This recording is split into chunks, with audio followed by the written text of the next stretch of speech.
All right, folks, and welcome back. So today we're going to take a look here at this Rhino USA. This is a 4-inch tree saver.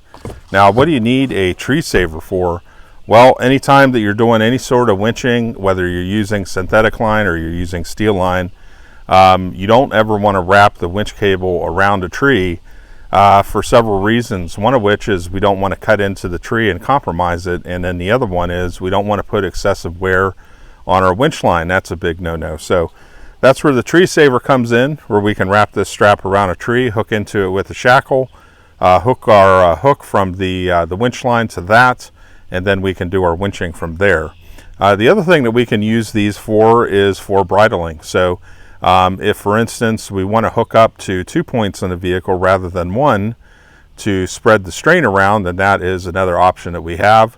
I've used that many times over the years to bridle to a vehicle. So that way I spread out the strain if I'm doing a recovery or if I'm towing. So with this one here, this is 4 inches wide. So it depends on the size of the vehicles that you're dealing with and all that. Usually I carry multiple tree savers of different sizes and stuff for different situations. This one here, this is with that 4 inches wide.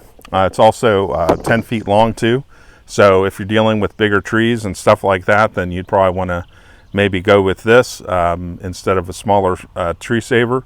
It's also rated for 13,440 pounds in terms of the maximum load you can put out. And then once you start putting more load on it, it's going to start to kind of, basically pull apart to the point where the max brake strength should be around 40,000 pounds. So if you're putting 40,000 pounds on it, you're doing one heck of a wild recovery or something's going on there.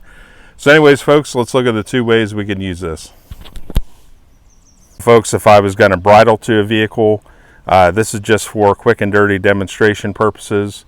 But pretty much like if, let's say I didn't want to hook up to just 1 point on the vehicle to tow or something, and I wanted to spread the strain out, then I could go ahead and maybe hook the loops around part of the reinforced front bumper there on both sides, or perhaps if there were 2 different shackles I could hook into, whatever it might be. So sometimes, some situations, I will end up having to bridle the vehicle just to spread that strain out, so I'm not just pulling on 1 point.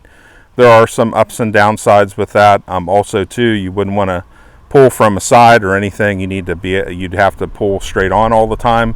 You wouldn't want to put any sort of uneven strain on the bridle, but anyways, it's just an option that I do use sometimes.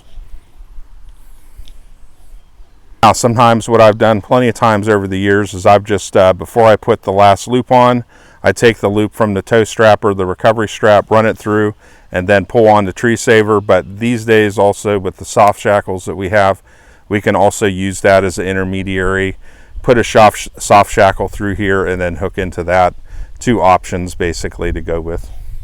Okay, folks, so I've got my tree saver hooked up, and one thing that I like to do is go for the bottom of the tree because that's the strongest part of the tree, down near the root system. I don't like to go, I've seen a lot of people go way up high in the air. That to me is just not good. So I like to go down near the base of the tree where it's strongest. And then we've got everything hooked in with our soft shackle here. So especially once we start to put tension on the line, that soft shackle will start to really tighten up, and it's not going anywhere pretty much. Soft shackles over the years, I've gradually shifted to those, and they've proved to work very well. And then also too with the line, I would want to put some sort of parachute or damper on the line before I start winching.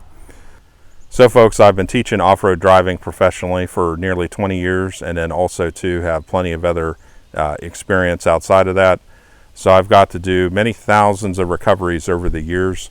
In the past 2 years, we started testing out Rhino gear at work to see how it would go, and everything ended up working out okay. We haven't seen any failures or anything like that, and I ended up buying this strap for my own personal use with off-road driving and all that. So anyways, folks, definitely check these out.